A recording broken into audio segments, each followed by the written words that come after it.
Hi there, welcome back to another episode of Stop Watering Dead Flowers with me, your host Chris Forbes, in association with the Stand Comedy Club. A little plug once again for our live show at the Edinburgh Fringe Festival. It's on Thursday the 20th of August at 6:05. Check out the ticket link, come along if you can. We're going to have some fantastic guests and we want to hear about your own Dead Flower stories as well.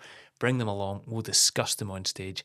It's going to be a great day at the Edinburgh Fringe. Thank you very much. This episode is brought to you by Derek Gerrard Photography. Derek has been a professional for over 20 years and covers everything from weddings, corporate shoots, meet and greets and VIP events. He was also one of the club photographers at Dundee Football Club for 13 years. Derek will travel all over Scotland and beyond to capture your smiles, and as a wee thank you to listeners of this show, he'll give you a 20% discount when booking. All you have to do is get in touch via his Facebook page, Derek Gerrard Photography, and mention the code CF26. Now, this could save you something like £300 from the cost of your wedding photography, for example. He's a great guy. He's photographed some of my shows in the past, some of the events I've done. I've met the guy.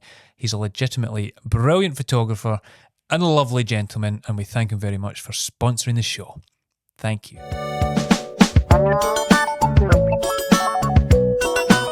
Stop watering dead flowers.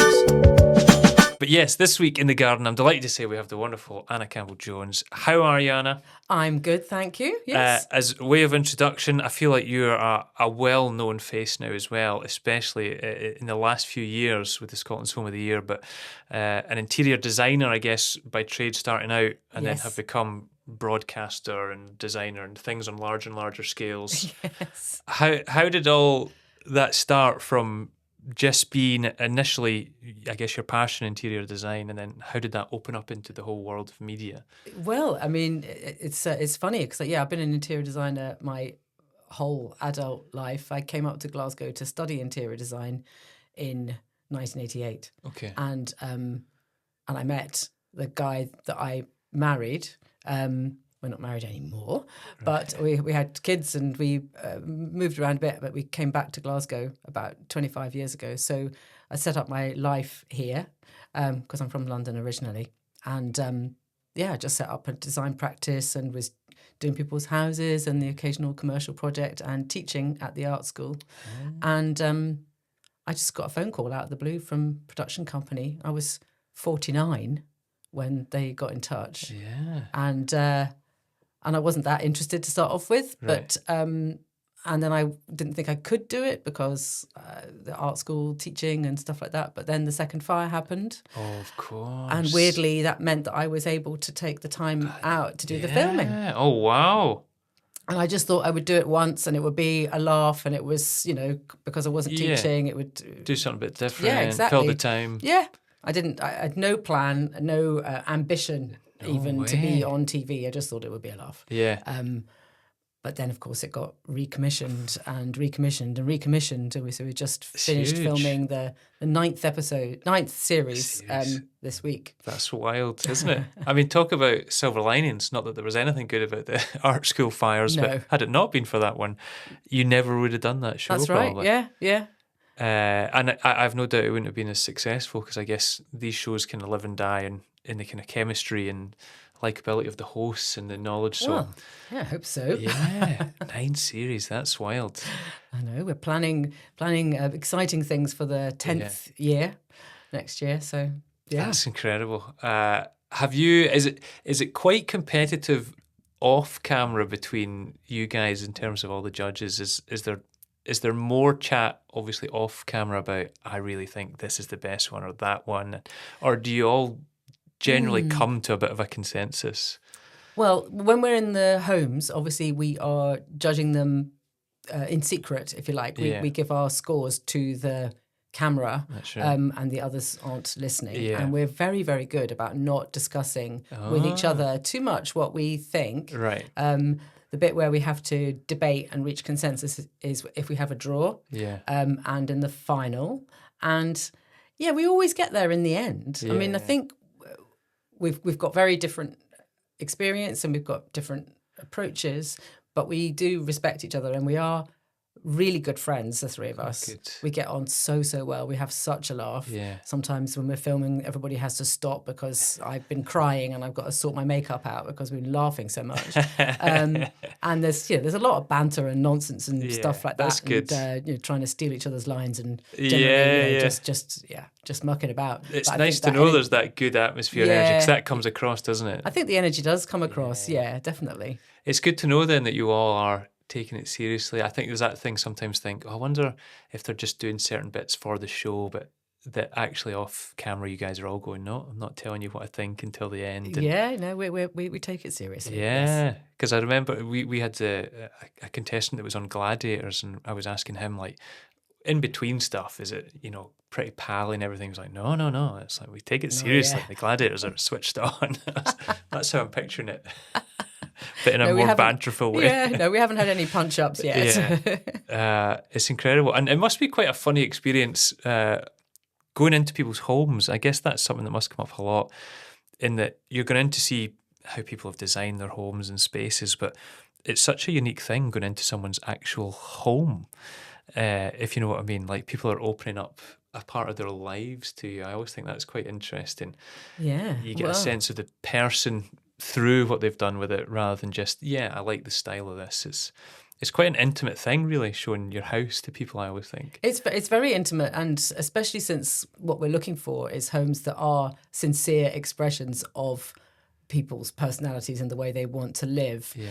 The homes do tell us a lot, and I think perhaps some people don't realise how much their homes can communicate about who they are. It's all good, but it's fascinating. I always feel a bit like, I don't know if any of your listeners will remember Through the Keyhole with Lloyd Grossman, but it's definitely a bit of that. And you can see, like, when we're chatting away, because we're not told really anything at all about the homeowners, that sometimes we'll be saying things and the director's like, oh, how did they know that?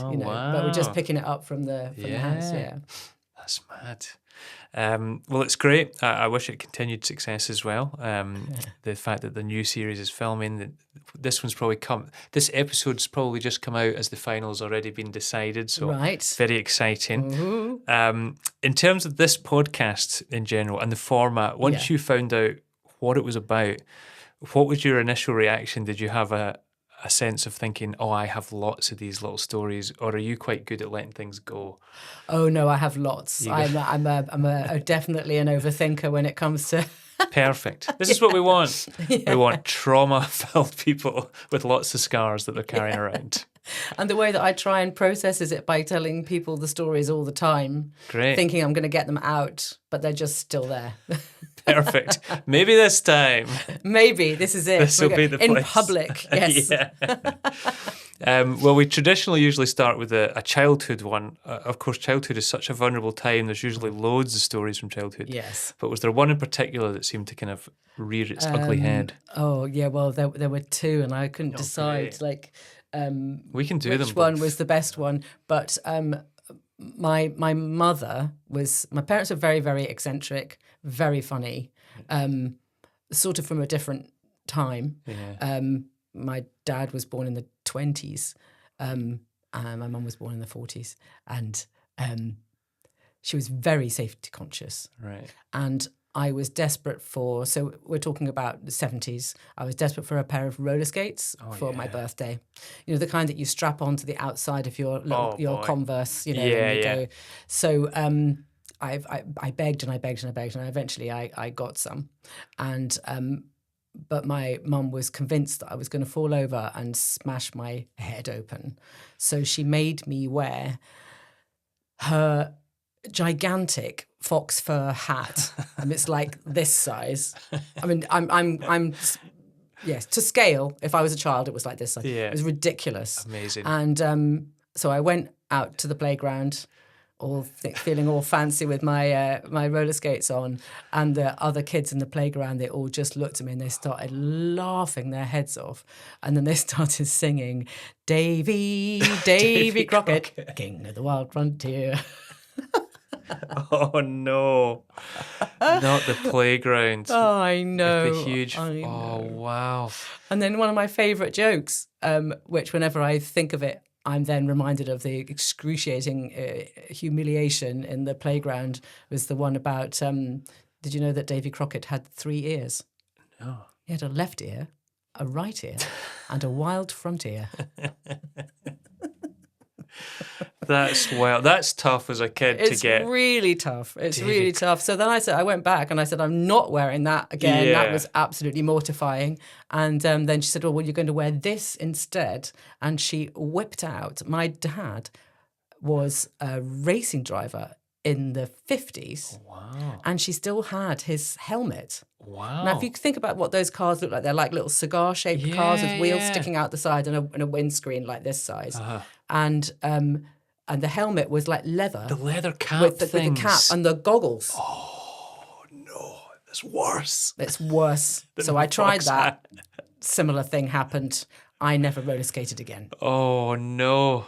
You know, what could have been? I know. I could have been a star. A roller skating star. That is, the Davy Crockett thing is tough because it's bad enough if people in a playground decide to pick on you and have a name to call you, but the fact that they had a go-to song as well. I know. That's hard. I know. I'm actually starting to sweat slightly thinking about it now. But then the whole, I'm not going to wear that, here's something else. I mean, I know. It's the epitome of out the frying pan into the fire. Yeah. Classic mum type behaviour, really. In those 2 hats alone, you have justified saying that they were fairly eccentric. You know, that I was not expecting either of those types of hats there. No. But listen, you never cracked your skull open. That's true. So That's true. there's something there. Yes. There's something to take away. Never roller skated. Was that the kind of thing that maybe came up, or did you mention it with your mum, like when you were a bit older? Like, do you remember you made me wear those hats, or was it just a kind of forgotten? Oh, I did, yes, but she absolutely doubled down. She was like, "Well, I was absolutely right, wasn't you know?" Safety. Because mums are always right. Yes, I have my mum would. We had a fridge magnet for her. I used to see them all the time, and the fridge magnet just said "Mum's worry," because I think that is their job. Yes. And now, as a father of 2 young kids, you do live in a continual fear. And my eldest has just started riding a bike, and I'm just I don't running beside her constantly. Like, she's like, "Get back!" I'm like, "Ah." I'm always siding with your mum there, which seems terrible. Maybe not the choice of hats, but I'm glad that she kept your skull safe. Let's say that. Let's move away from the childhood and the traumatic memory of these different hats. A haberdashery's dream, your parents. Let's move forward to a career story. Did you work in a lot of different types of career before kind of interior design became your thing? No. When I graduated, I went and got a job in an interior design practice, and I've been doing that ever since. And I couldn't really think of any like embarrassing stories that aren't just sort of too niggly technical kind of things. But I did have a Saturday job when I was 17, 18, Saturday and Sunday at R.S. McColl's. Oh, wow. In Barron's Court. Nice. And I used to work, as I say, Saturday and Sunday, but I used to go out a lot.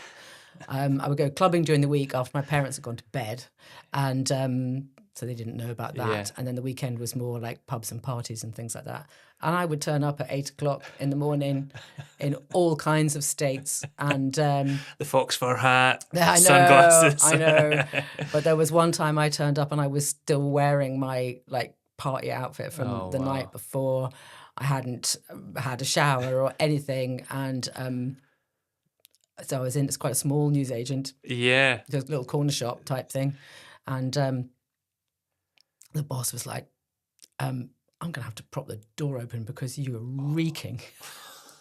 But I soldiered on for a bit, and I was standing behind the counter, and I was being quite sluggish with the service, and the queue was forming, and my boss was at the back restocking the shelves or something, and I just completely keeled over. Oh, wow. Apparently I fell sideways, like absolute poleaxed, and down the back of the counter, completely fainted. Oh, no. I mean, I don't know how much sleep I'd had or what I'd been up to. I can't remember what I'd been up to the night before, but yes, so that was quite embarrassing, waking up on the floor of the newsagent with a bunch of confused and concerned regulars who are coming to get their porn and their fags on a Saturday morning. Anna Campbell-Jones, yeah. Party animal.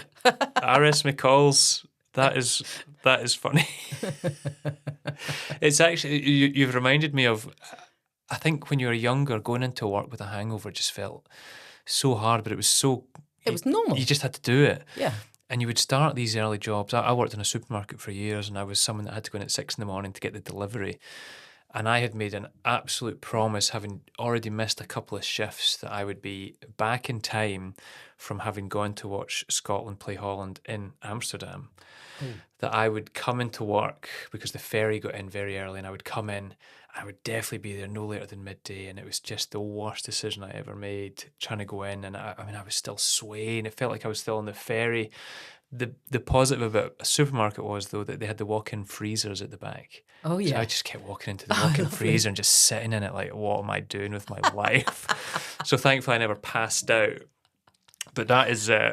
it's almost like a badge of honour. You passed out at your Saturday job. Yeah, in exactly. an R.S. McCall's.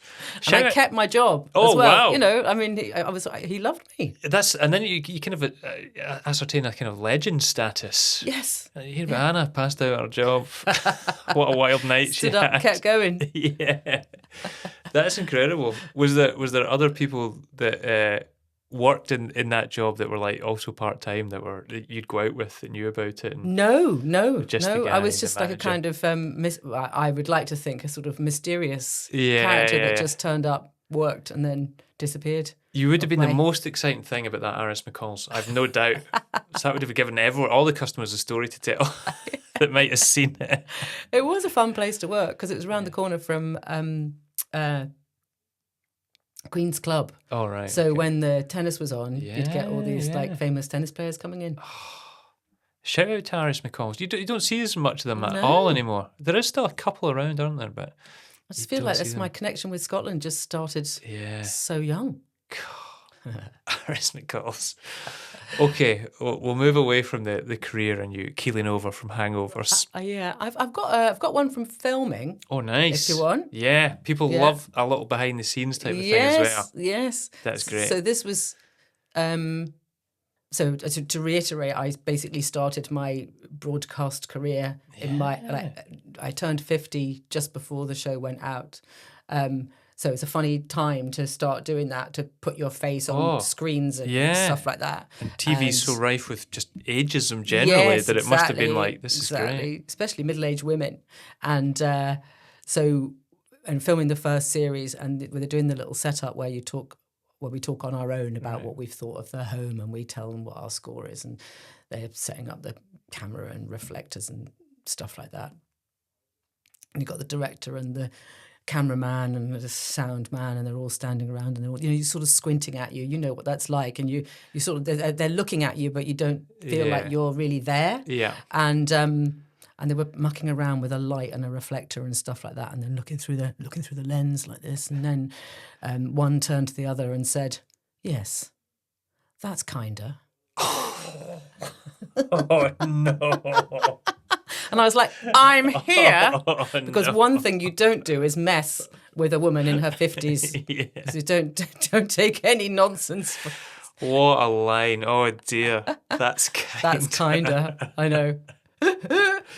Oh, I hope they were really apologetic when they realised how that came across. I finally found a good line for... I remember Judy Murray telling a similar story about her time on Strictly, about how they were wanting a wee bit of mist to come up, fog, for doing like a Scottish song for one of the dances. But then they ended up like filling up the fog, like the kind of fake smoke to cover half her body, so that because her footwork was bad or something. So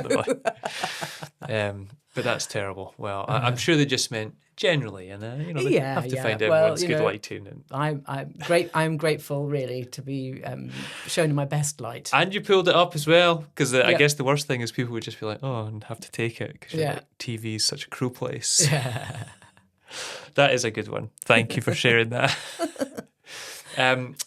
A relationship one, often sometimes quite a vulnerable one to bring up, but it can be a relationship with anyone. It doesn't have to be romantic, family, friend. Often there is relationships though from the past that there's been an incident that sticks in people's minds? Yeah, I was thinking about that one, and then thinking that don't necessarily want to talk about people I've been in romantic relationships with in the past. I've a pretty patchy history on that front.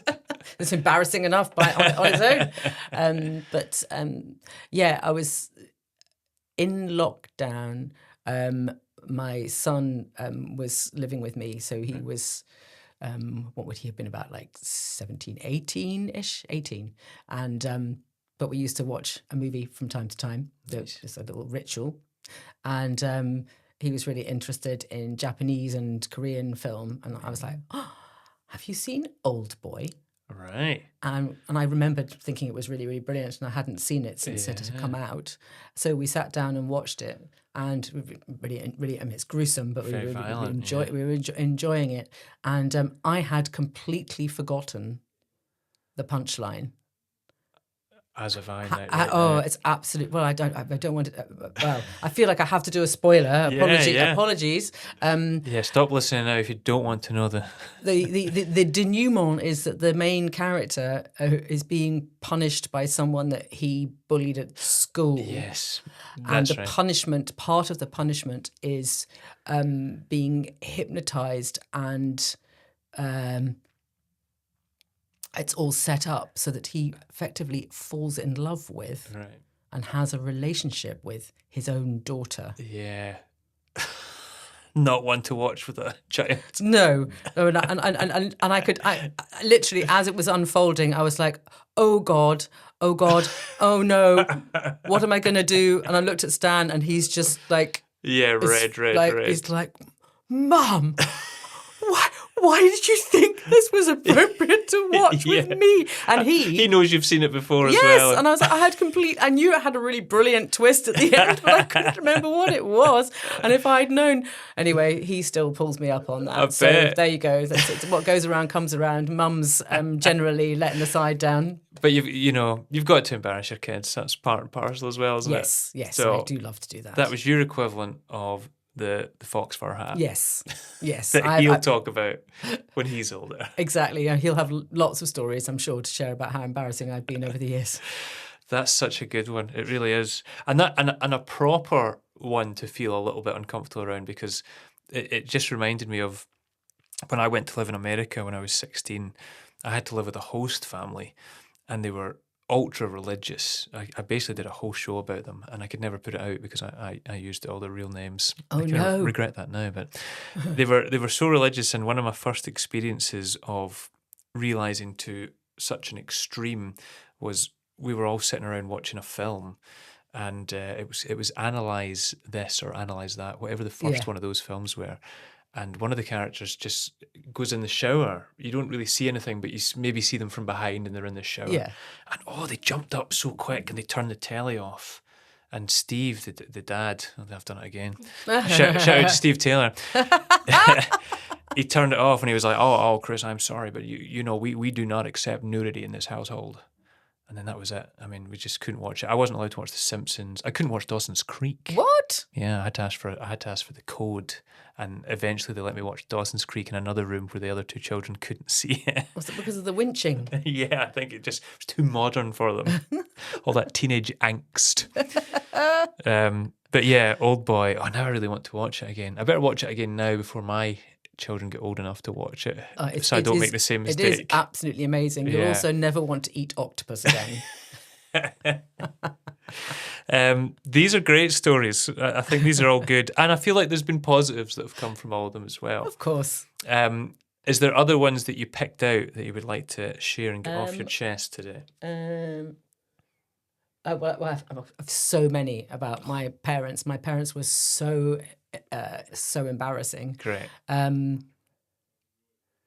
lot of them involving being on holiday, but there was one time we were driving through France. We used to go on these interminable drives, like with everything in the car, suitcases on our laps and stuff like squashed into the car. And we stopped at a restaurant to have something to eat. And again, 1970s France. The loos that they have, the sort of standing up loo, the hole in the ground. Yeah. So we were in this restaurant and my dad wanted to go for a pee. So he went out and then he came straight back and he's like, Sarah, like, my parents were also very posh. And he said, Sarah, it's one of those horrible sits toilets, as he used to call them, what he was calling squatting toilets. Can I borrow your shoes? Now, my dad was a bald, portly, small man, and he put on and he had the same size feet as my mum, which was convenient. And he put on her platform espadrilles so that he wouldn't get his feet dirty in the loo. And he tottered off through the restaurant. And he came back and he said to my mum, he said, Sarah, do you know, I just walked past the kitchen and the chef is stripped to the waist. And my mother went, oh, Patrick, really? Which half? And me and my brother are sitting there going, oh my God, I hope nobody in here can speak English, but they've all got eyes. And they can see my dad with his big belly and his platform espadrilles. Oh my days. I feel like we could do a whole episode dedicated to just embarrassing parent stories. Yeah. Well, we could do a whole episode dedicated to Patrick and Sarah. Oh, wow. May they rest in peace. I bet they're having a right old laugh. But again, every time you mention something about them, they really sound like wonderfully eccentric. There was another time when we were driving along, again, one of these interminable journeys, and we stopped at a petrol station because I needed to pee. I was only like 5 or something like that. You're like, who's got the platform shoes? Yeah, exactly. So my mum took me into the petrol station and asked if they had a toilet, and they said, no. Staff only or whatever. And I was absolutely desperate. I was like crying, I need a wee, Mum, I need a wee. You know, it's like with young children, they've got to go, they've got to go. So she just took me round the back of the garage and told me to squat down on the ground and just have a pee. And then the owner of the garage clocked what was happening and he came beetling round. He was absolutely furious. And he was shouting at me and I'm mortified. I've got my pants down and I'm pissing on the ground and this manky behind this stinky garage in the south of France somewhere.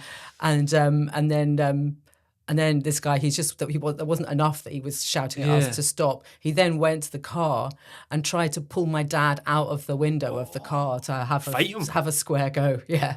And ripped his jumper in the process. Wow. And meanwhile, my mum was scurrying around the other side of the car, shoved me in the back of the car, and then it sped off, wheels spinning. My dad in his full racing driver mode. Yes.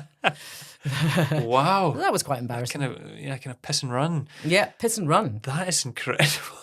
I can't say I haven't done that since. Yeah. I can't believe the guy was so protective of his petrol station that he was trying to fight your dad. I love the fact as well, there was something about the fact that you're kind of, wee. Like, no. Yeah, exactly. No, wee. Yeah. This is incredible. Wow. You should write a book as well about all these stories and adventures. Definitely could. That's incredible.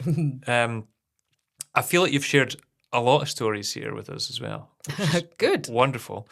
Obviously, you've got the new series coming up as well. Yes. That's going to be coming out. That just seems to keep going from strength to strength.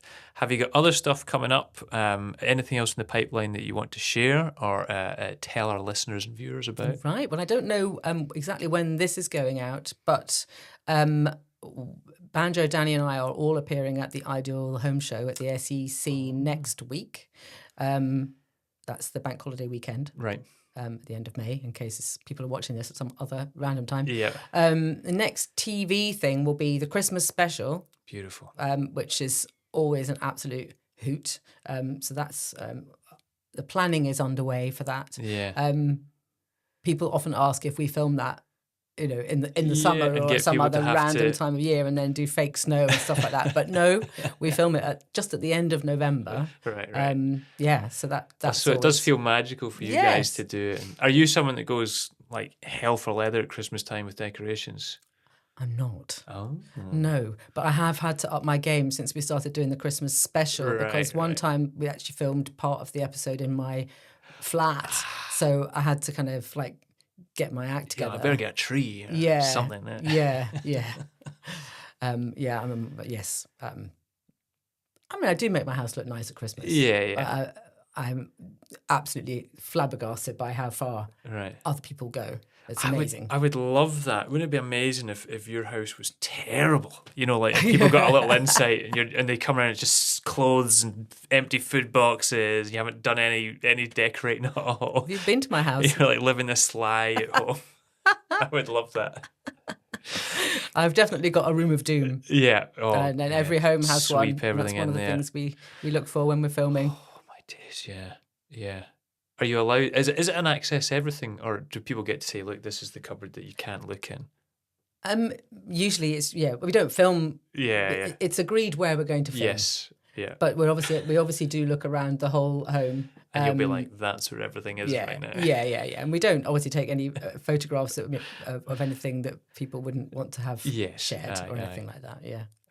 It's great. It's been great to have a little insight into the show and also just your life in general and hear more about you. Anna Campbell-Jones, thank you very much for coming on. My pleasure. Thank you for our listeners, our watchers. Again, Molly, still here. Hey. Guest tech in here. It's been great. Thanks to the Stand Comedy Club, as always, to Derek Gerard Photography, our sponsor. And thanks again. Consider signing up to the Patreon for just £3 a month.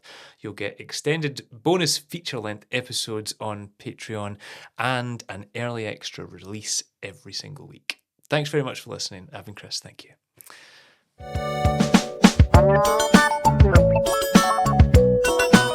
Stop watering dead flowers.